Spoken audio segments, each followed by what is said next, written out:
إلا الله والله أكبر الله أكبر ولله الحمد الله أكبر الله أكبر لا إله إلا الله والله أكبر الله أكبر ولله الحمد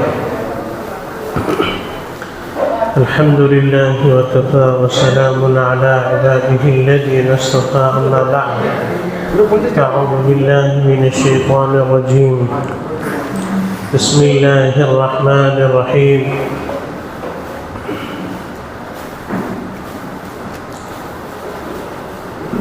فمن يعمل مثقال ذرة خيرا يره ومن يعمل مثقال ذرة شرا يره وقال النبي صلى الله عليه وسلم يا رضوان يقول الله تبارك وتعالى يا رضوان افتح أبواب الجنان ويا مالك أغلق أبواب الجحيم على الصائمين من أمة محمد صلى الله عليه وسلم اللهم صل على سيدنا محمد وعلى آل سيدنا محمد وبارك وسلم اللهم صل على سيدنا محمد وعلى آل سيدنا محمد وبارك وسلم اللهم صل على سيدنا محمد وعلى آل سيدنا محمد وبارك وسلم المحترم دوستوں بزرگوں আজকের ঈদের দিন খুশির দিন আর শরীয়তের মধ্যে দুটি ঈদ নির্দিষ্ট করা হয়েছে একটা ঈদ হচ্ছে রমজানের পরে যে মানুষ সারা মাস রোজা রেখেছে যে কষ্ট ভোগ করেছে ওর জন্য আল্লাহ রাব্বুল ইজ্জত একটা খুশির দিন দিয়েছে ওটা হচ্ছে ঈদ উল ফিতর আর একটা ঈদের দিন আছে ওটা হচ্ছে ঈদ উল আযহা কোরবানির ঈদ শরীয়তের মধ্যে দুটি ঈদ নির্দিষ্ট করা হয়েছে এছাড়া আর অন্য কোনো ঈদ শরীয়তের মধ্যে নেই আল্লাহ রাসূল সাল্লাল্লাহু আলাইহি ওয়াসাল্লাম যখন মক্কা থেকে মদিনাতে গিয়েছিলেন তখন ওখানে আল্লাহ রাসূল দেখেছেন যে জামানে জাহিলিয়াতের লোকেরা খুশি মানায় ঈদ করে ওদের ঈদ হয় খেল তামাশা আর বেকার জিনিস যেমন হিন্দুদের ঈদ হয় ওদের রসম ওদের রিওয়াজ ওদের নীতি কি ওই ওদের ঈদের মধ্যে না ওদের কোনো ফায়দা হয় না অন্য কারোর ফায়দা হয় যত বাতিল আর গায়রদের ঈদ আছে ওনাদের ঈদের মধ্যে না নিজের কোনো ফায়দা হয় না অপরের ফায়দা হয় যেমন অনেকে বড়দিন মানায়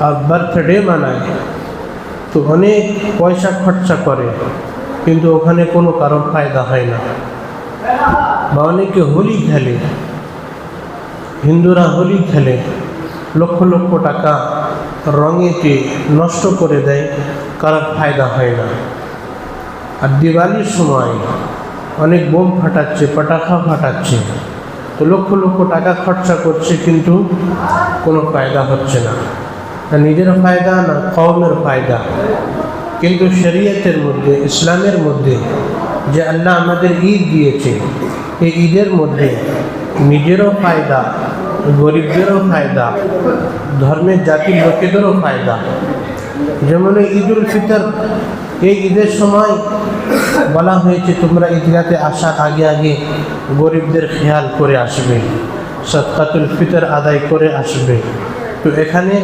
আমরা ঈদের নামাজ পড়ছি সওয়াবও পাচ্ছি ওর সাথে সাথে গরিবদের খেয়ালও হচ্ছে আমাদের ঈদ উল আজহার সময় কোরবানির সময় কি আমাদের সওয়াব নিজেরাও গোশ খাচ্ছি অপরকেও গোশ খাওয়াচ্ছি তো আমাদের ধর্মের মধ্যে এক তো সওয়াব আর দ্বিতীয় ফায়দাই ফায়দা নোকসান আর ক্ষতি কোনো নেই বরং ফায়দা তো এই সারা মাস আল্লাহ রাব্বুল ইজ্জত সমস্ত মাসে এই যে রমজান মাস আমাদের গিয়েছে এই রমজান মাসেতে আল্লাহ রাব্বুল ইজ্জত যে জান্নাতের দারোগা রিজওয়ানকে বলে দেয়, ইয়া রিজওয়ান ইফতাহ আবওয়াবাল জিনান, कि ऐ रिजवान তুমি জান্নাতের দরওয়াজা খুলে দাও। আর জাহান্নামের দারোগা মালিককে বলে, ইয়া মালিক আগলিক আবওয়াবাল জাহিম, জাহান্নামের দরওয়াজা বন্ধ করে দাও। তারপরে আল্লাহ রাব্বুল ইজ্জত বলেন कि রমজান মাসে ইফতারের সময় ইনদাল ইফতার আলফু আলফিন, कि 10 লক্ষ মানুষকে জাহান্নামের আগুন থেকে নিরাপত্তা দেওয়া হোক, ওদেরকে মুক্তি দেওয়া হোক যাদের উপরে জাহান্নাম ওয়াজিব হয়ে গিয়েছে। তো প্রত্যেক দিন রমজান মাসে ইফতারের সময় 10 লক্ষ মানুষকে জাহান্নাম থেকে আল্লাহ বারি করে, মুক্তি দান করে। 10 লক্ষ প্রত্যেক দিন ইফতারের সময়। আর যখন ঈদের দিন, যখন শবে কদর হয় আর যখন ঈদের রাত হয়, তো এই ঈদের রাতের সময় যত দিনে একদিনে 10 লক্ষ, তো সারা মাসে কত লক্ষ হবে? ওই অত লক্ষ পরিমাণ ঈদের রাতে আল্লাহ তাআলা জাহান্নামীকে জাহান্নাম থেকে নাজাত দেয়। তো এই ঈদের দিন আল্লাহ রাব্বুল ইজ্জত ফেরেশতাদের পাঠিয়ে দেয়। হযরত জিবরাইল আর হযরত জিবরাইল এসে সমস্ত ফেরেশতাদেরকে নিয়ে আসে, আর সমস্ত গলিতে, সমস্ত শহরেতে, সমস্ত গ্রামেতে, সমস্ত অঞ্চলেতে আর রাস্তার মাঝখানেতে, রাস্তার ধারেতে দাঁড়িয়ে থাকে। আর ওরা এমন আওয়াজ দিয়ে ডাকে, ওরা এমন আওয়াজ দেয়, জিন আর মানুষ ছাড়া সবাই শুনতে পায়। জিন আর মানুষ ছাড়া ওই আওয়াজ সবাই শুনতে পায়। শুধু জিন আর মানুষ শুনতে পায় না, যত জন্তু প্রাণী আছে সব আওয়াজ শুনতে পায়। কি ওদের সাথে মুসাফা করে, ওদের মাগফিরাতের দোয়া করে, ওদের রহমতের দোয়া করে। আর ওরা বলে, কি বলে, আখরিজু ইলা রাব্বিল কারীম ইউতিল জাযীল ওয়া ইয়াফু আনিল কাসীর ওয়া ইয়াফু আনিল আযীম।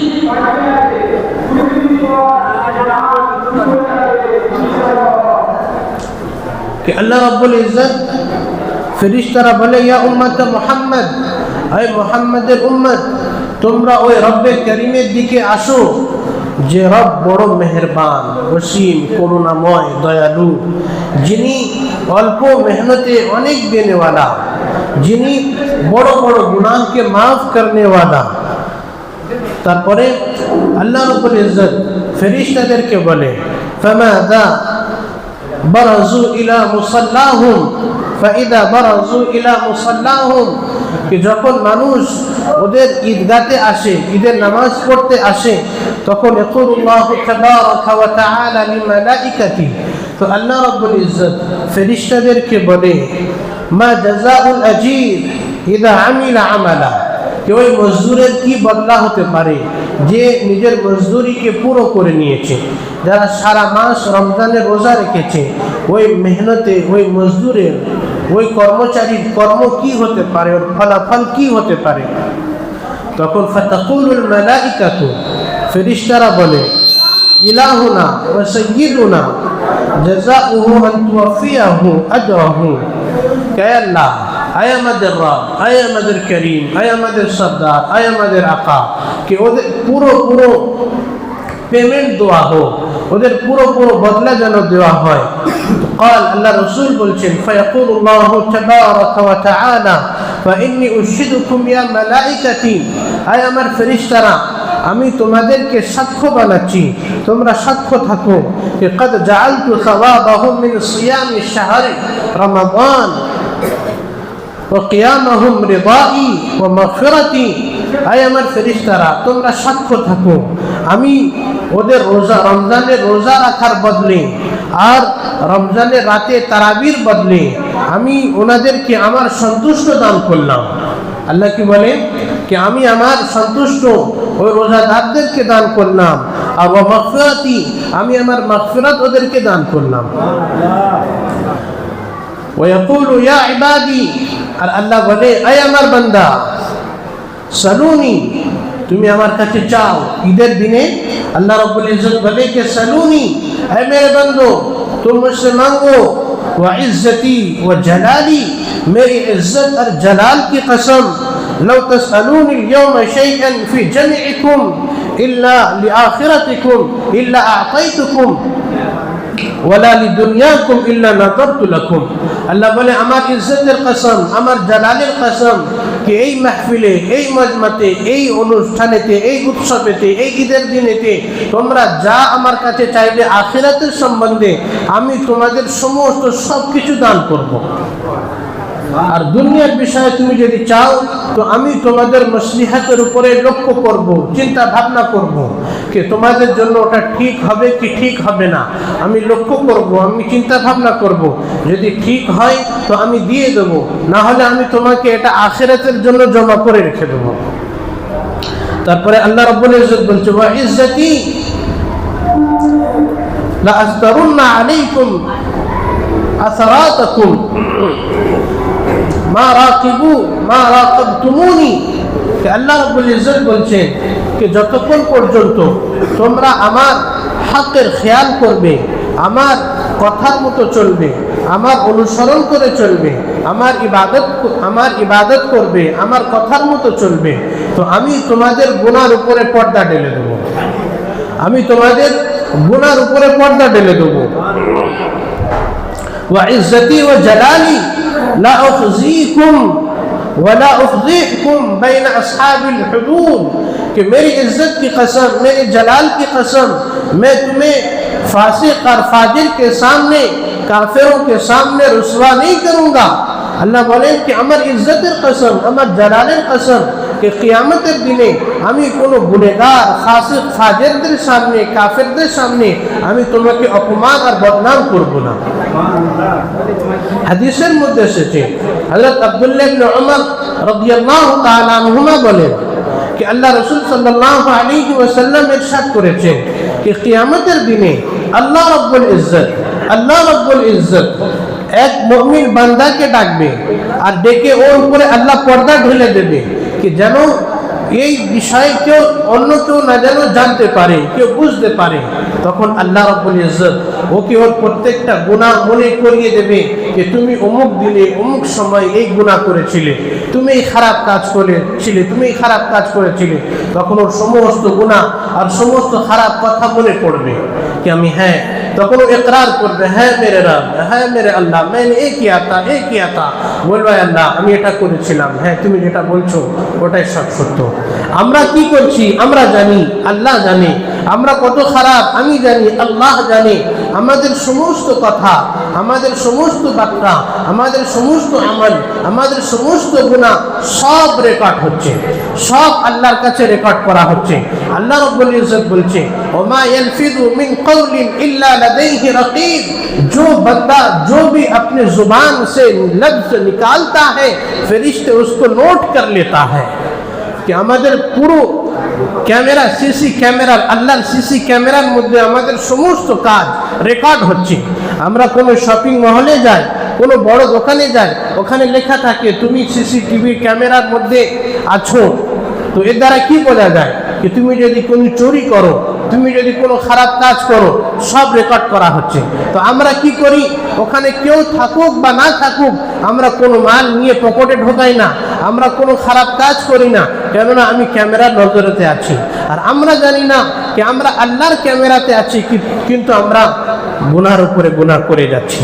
তো আল্লাহ কি করবে, কিয়ামতের দিনে ঈমানওয়ালাকে ওকে ডাকবে, ওর উপরে পর্দা ঢেলে দেবে, আর আল্লাহ পাক ওদেরকে বলবে कि তুমি এই কাজ করেছিলে, এই কাজ করেছিলে, এই কাজ করেছিলে। তখন বলবে হ্যাঁ আল্লাহ আমি এটা করেছিলাম, এটা করেছিলাম, এটা করেছিলাম। তখন ও নিজে নিজে ভাববে আমি তো এবারে হালাক হয়ে যাব, আমি তো ধ্বংস হয়ে যাব, আমি তো জান্নাতে আর কি করে যাব, আমার জন্য তো জান্নাত নয়। তো ও চিন্তা ভাবনা করতে থাকবে। তখন আল্লাহ রাব্বুল ইজ্জত বলবে আমার বান্দা আমি তোর গুনাহটা সবার সামনে লুকিয়ে রেখেছিলাম দুনিয়ার মধ্যে, আজকেরও আমি তোর গুনাহটা সবার সামনে লুকিয়ে রেখে পর্দা ঢেকে দিয়েছি, এই জন্য কেউ না যেন বুঝতে পারে। আর আজকের আমি তোমার গুনাহ সবার সামনে প্রকাশ করে দেব, এটা কিভাবে হতে পারে? যাও আজকের আমি তোমার মাফ করে দিলাম, আর তোমার জন্য আমি জান্নাতের রাস্তা খুলে দিলাম। তো আল্লাহ রাব্বুল ইজ্জত এই ঈদের দিনেতে বলে कि आमी तुम्हादेरके तुमी जे सारा मास रोजा रेखेছিলে आमी तुम्हादेरके कारो सामने अपमान करब ना कियामतेर दिने।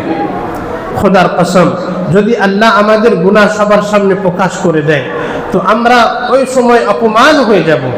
আমরা যে ভুল করি অনেক গুনার কাজ এমন করি আমরা অপরের সামনে শেয়ার করতে চাই না, অপরকে বলতে চাই না। আর যদি ভাবি যে আমার গুনাহ কেউ যদি বুঝতে পারে জানতে পারে তখন আমি তো অপমান হয়ে যাব। তো এখানে দুনিয়ার দুটো চারটে লোকের সামনে অপমান হওয়াকে কত মানুষ খারাপ মনে করে, কত নিজেকে কষ্ট ভোগ মনে করে, কিন্তু কিয়ামতের দিনে হযরত আদম থেকে নিয়ে আমাদের নবী হযরত মুহাম্মদ মুস্তাফা সাল্লাল্লাহু আলাইহি ওয়াসাল্লাম থাকবেন, কিয়ামত পর্যন্ত মানুষ থাকবেন, আমাদের বাপ দাদা ভাই বোন চাচা চাচি আত্মীয় স্বজন সবাই থাকবে। ওই সময় যদি আল্লাহ আমাদের ফাইল আর আমাদের ভিডিও চালু করে দেয় তো আমরা তো হালাক ও বরবাদ আর অপমান হয়ে যাব। তো আল্লাহর কাছে দোয়া কে আল্লাহ যেন আমাদের ওই দিনেতেও সবার সামনে আমাদের যেন আল্লাহ অপমান না করে। মেরে ভাইও, আল্লাহ রাব্বুল ইজ্জত এই ঈদের দিনেতে বলেন कि इनसरिफु मगफूरन, যখন ঈদের নামাজ হয়ে যায় আল্লাহ বলে কি যাও তোমরা বেরে তোমরা বাড়ি তোমাদের বাড়িতে ফিরে যাও, মাগফুরান লাকুম, আমি তোমাদের সমস্ত গুনাহকে maaf করে দিলাম, আমি তোমাদের সমস্ত গুনাহকে maaf করে দিলাম। ওয়াকাদ রাদাইতুমুনি, তুমি আমাকে যেমন রমজানের রোজা রেখে আমাকে সন্তুষ্ট করে দিয়েছো, ওয়া রাদাইতু, আর আমি তোমাদের প্রতি সন্তুষ্ট হয়ে গিয়েছি। আল্লাহ বলে তুমি আমাকে রোজা রেখে তুমি রমজানে রোজা রেখে আমাকে যেমন সন্তুষ্ট করেছো আমি তোমাদের প্রতি সন্তুষ্ট হয়ে গেলাম।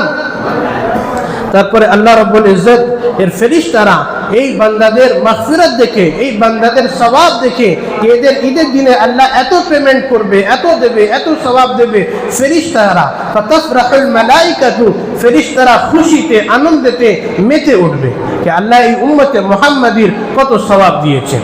কিন্তু আমার ভাইরা, ईद उधर जुल्लो कि ईद बेतकल्लुफ दिन में जो खाते थे उनकी ईद क्या, बोले जरा दिनेर बेलाय सबार सामने खुल्लम खुल्ला खाय, रोजार मासेও দেখে না কি রোজা রাখতে হবে, সবার সামনে খেয়ে বেড়াচ্ছে, ওদের জন্য ঈদটা কিসের ঈদ, ওদের ঈদটা কোথায় ঈদ?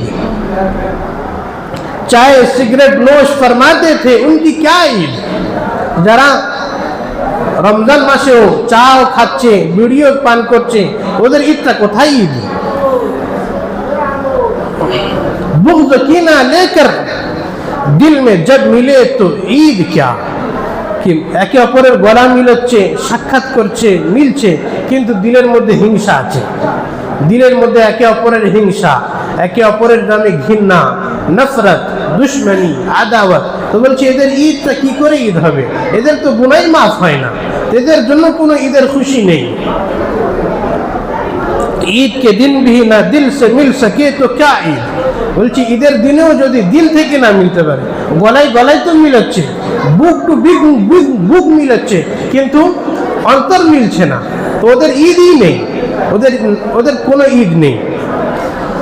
जिसके दिल में एहतराम माह रमजान ही ना रखा तो ऐसे रोजाखोर इंसानों की तालिब ईद क्या, বলছে যারা রমজান মাসে রমজানের কোনো এহতেরাম করলো না, রোজার কোনো এহতেরাম করলো না, তো ওদের ঈদই নেই। ও ইনসান খোর ও রোজা খোর কে রোজার সময় রোজা রাখতে হবে, রোজা রাখে না, ওদের কোনো ঈদই নেই। হযরত ওমর ইবনে আব্দুল আজিজ রাহমাতুল্লাহি আলাইহি বড় বাদশা ছিলেন, উনি এত বড় বাদশা ছিলেন অর্ধেক দুনিয়ার প্রতি ওনার রাজত্ব ছিল, অর্ধেক দুনিয়ার প্রতি রাজত্ব ছিল হযরত ওমর ইবনে আব্দুল আজিজ রাহমাতুল্লাহি আলাইহি। আর এমন রাজত্ব কে এমন ইনসাফ করে গিয়েছে, এক ঘাটে ছাগলও পানি পান করত, বাঘও পানি পান করত, কিন্তু বাঘের ক্ষমতা হতো না ছাগলকে ধরা। যেই দিনেতে একটা রাখাল দেখতে পেল কে বাঘ ছাগলকে খাচ্ছে, তখন ওই রাখাল ভাবলো কে আজকের আর ওমর ইবনে আব্দুল আজিজ দুনিয়াতে নয়, দুনিয়াতে নেই। তো উনি বুঝতে পারলো, তারপরে খবর নিল কি আজকের ওমর ইবনে আব্দুল আজিজ নেই। ওনার রাজত্বেতে এমন ছিল যে জাকাতের মাল কবুল করনেওয়ালা কেউ ছিল না, জাকাতের পয়সা নিয়ে লোক ঘুরে বেড়াতো, ঘুরে বেড়াতে, হেঁটে হেঁটে হেঁটে যেতে যেতে গাছের নিচে বসে ক্লান্ত হয়ে বসে পড়তো আর ঘুমিয়ে পড়তো। অপর লোক মাল নিয়ে আসতো, ও ভাবতো কি এ হয়তো গরিব হবে, এ হয়তো গরিব হবে, একে তুলতো, বলে ওঠো ভাই, তুমি হয়তো গরিব মনে হয়, তুমি আমার জাকাতের মাল নাও। তো বলবে ভাই আমি আমার মাল নিয়ে ঘুরে বেড়াচ্ছি, কেউ পাই না খুঁজে, তুমি আমাকে জাকাতের মাল দিতে এসেছো। উনি এমন ইনসাফ আর এমন রাজত্ব কায়েম করেছিল যে জাকাতের মাল কবুল করনেওয়ালা কেউ ছিল না। ওনার রাজত্বতে এমন অর্ডার ছিল, এমন হুকুম ছিল যে যত দেশের মধ্যে যত গরিব আছে, গরিবদেরকে মাইনে দেওয়া হতো, গরিবদেরকে বাইতুল মাল থেকে ফান্ডিং থেকে পয়সা দেওয়া হতো। তো বলা হতো আর কেউ বাকি আছে, বলে না কেউ বাকি নেই। তারপরে জিজ্ঞাসা করা হতো প্রত্যেক মসজিদের ইমামকে মুয়াজ্জিনকে মাইনে দাও, ওদেরকে ওজিফা দাও। তারপরে জিজ্ঞাসা করা হতো ওদেরকে মাইনে ওজিফা দেওয়া হয়ে গিয়েছে, বলছে হ্যাঁ দেওয়া হয়ে গিয়েছে। বলছে আর কেউ বাকি আছে, বলছে না আর কেউ বাকি নেই। তো বলছে এই খাজানার মাল থেকে নিয়ে ছাতেতে আর অ্যালবেস্টারেতে দানা ছড়িয়ে দাও, যেন আমার রাজত্বের মধ্যে কোনো পাখিরাও যেন ক্ষুধার্তই না থাকে, কোনো পাখিও না যেন ক্ষুধার্তই থাকে, দানা ছড়াতে থাকো। তো কেমন রাজত্ব কায়েম করে গিয়েছে। কিন্তু ওনার বাচ্চা, ছোট বাচ্চা মার কাছে এসে কাঁদতেছে, মার কাছে এসে ফাতেমা, ওনার স্ত্রীর নাম ফাতেমা ছিল। ওনার স্ত্রীর বাপ, ওনার শ্বশুর বাচ্চা ছিল, ওনার শালা বাচ্চা ছিল, ওনার মামু বাচ্চা ছিল, মানে মেয়েটার খানদান, পুরো খানদান বাচ্চাদের খানদান ছিল। তো ওই ওমর ইবনে আব্দুল আজিজ রহমতুল্লাহি আলাইহি ওনার ছেলে মার কাছে এসে বলছে, মা আমাদের রাজত্বে যারা আছে ওরা তো নতুন নতুন ঈদের কাপড় কিনছে, ঈদের জামা কিনছে, ঈদের তো আর বেশি দিন বাকি নেই, 2-4 দিন বাকি রয়ে গিয়েছে। আমাদের আব্বু জান আমাদের জন্য এখনো ঈদের কাপড় কিনে দেয়নি, কখন কিনে দেবে? তো ছেলে কাঁদতেছে, মা আমার কাপড় কিনে দাও। তো যখন ওমর ইবনে আব্দুল আজিজ বাড়িতে আসলো, এসে বলছে কি তোমার ছেলে জিদ করছে, কাঁদছিল, কাঁদতে কাঁদতে ঘুমিয়ে পড়েছে, ঈদের জন্য নতুন কাপড় কিনে দেওয়ার জন্য বলছে। তো ওমর ইবনে আব্দুল আজিজ বলছে আমি যে মাইনে পাই ওই মাইনে দিয়ে আমাদের সংসার ঠিক মতো চলে না, আমরা এদের কাপড় কি করে কিনে দেবো? হযরত ওমর ইবনে আব্দুল আজিজ বলছে তোমার কাছে কোনো সোনা গয়না থাকে ওটা যদি বিক্রি করে দাও আর ওর জন্য যদি আমরা নতুন কাপড় কিনে নিই। তো বলছে আমাদের কাছে তো কিছুই নেই, যা ছিল ওটাও তুমি তো বাইতুল মালেতে ফান্ডিং এতে জমা করে দিয়েছো, আমাদের কোনো সোনা গয়না নেই। তখন ওমর ইবনে আব্দুল আজিজের বাচপন আর ওনার যে ছোটবেলায় উনি যেমন গুজরেছে সেই কথা মনে পড়েছে।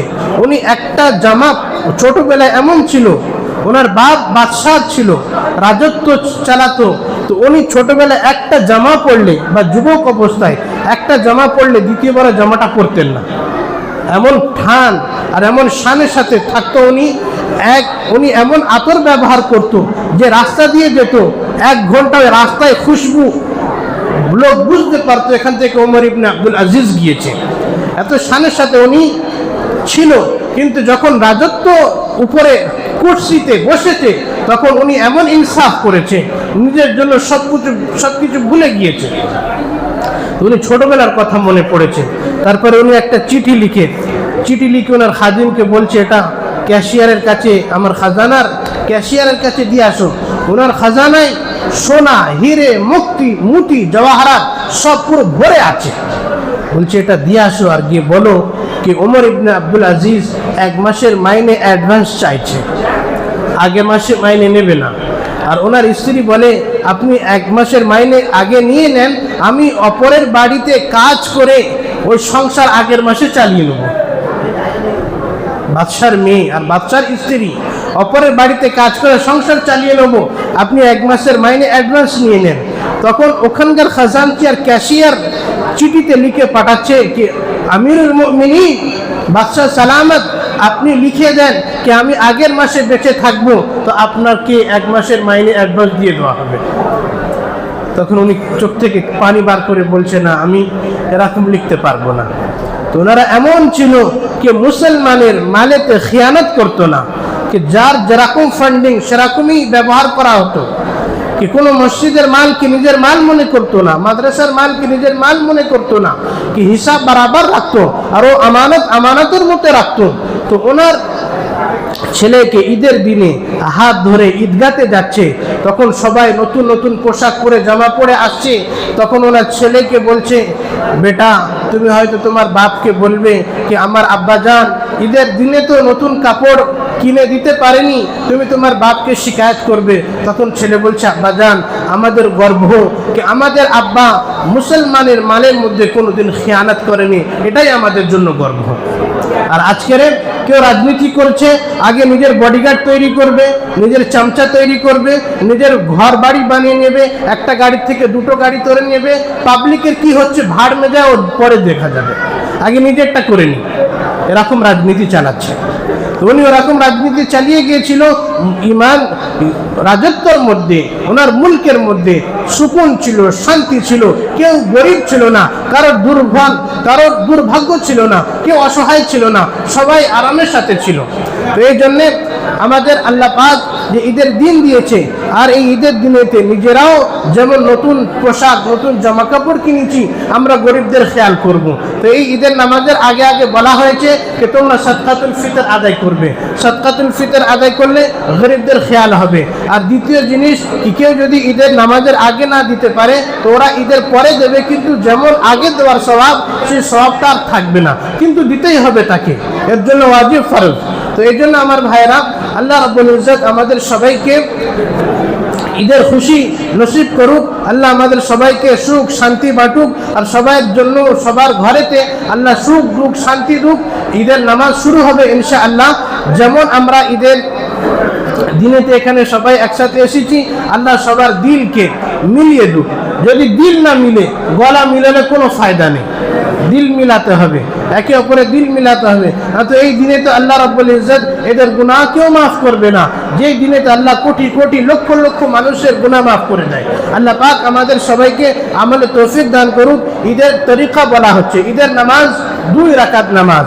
এই 2 রাকাত নামাজ শুকরানের নামাজ, कि अल्लाह আমাদের যে রমজান মাস দিয়েছে, এত বড় মাস দিয়েছে, এর শুকর স্বরূপ আমরা 2 রাকাত নামাজ পড়ব। আর এর নিয়ত কি হবে? এর নিয়ত এটা হবে कि আমি ঈদের নামাজ পড়ছি, আমি 2 রাকাত ঈদের নামাজ পড়ছি, 6টা তাকবীর হবে। নিয়ত করতে হবে শুধু ঈদের নামাজ পড়ছি, নিয়ত করলে হয়ে যাবে। 2 রাকাত বলার আমার মুখ কিবলার দিকে আছে, আল্লাহর রাস্তায়। তুমি নামাজ পড়ছো কার জন্য? আল্লাহর জন্যই পড়ছো। আর ঈদের নামাজ 2 রাকাত হয়, 4 রাকাত হয় না, 2 রাকাত হয়। তো 2 রাকাতই নামাজ হবে, শুধু নিয়ত করবেন কি আমি ঈদের নামাজ পড়ছি। 6টা তাকবীর হবে, 6টা তাকবীরের মধ্যে 3 বার প্রথম রাকাতে হবে আর 3 বার দ্বিতীয় রাকাতে হবে। কিন্তু 3 বার প্রথম রাকাতের তাকবীর হবে যখন ইমাম আল্লাহু আকবার বলবে, বলার পরে সানা পড়া হবে, সুবহানাকা আল্লাহুম্মা বিহামদিকা। এটা পড়ার পরে ফির তাকবীর বলা হবে, হাত তুলবো প্রথম তাকবীরেতে আল্লাহু আকবার বলে হাত ছেড়ে দেবো, দ্বিতীয় তাকবীরেতে হাত তুলে হাত ছেড়ে দেবো, তৃতীয় তাকবীরেতে হাত তুলে হাত বেঁধে নেব। তারপরে সূরা ফাতিহা পড়া হবে, সূরা পড়া হবে, ওই প্রথম রাকাত মুকাম্মাল করা হবে।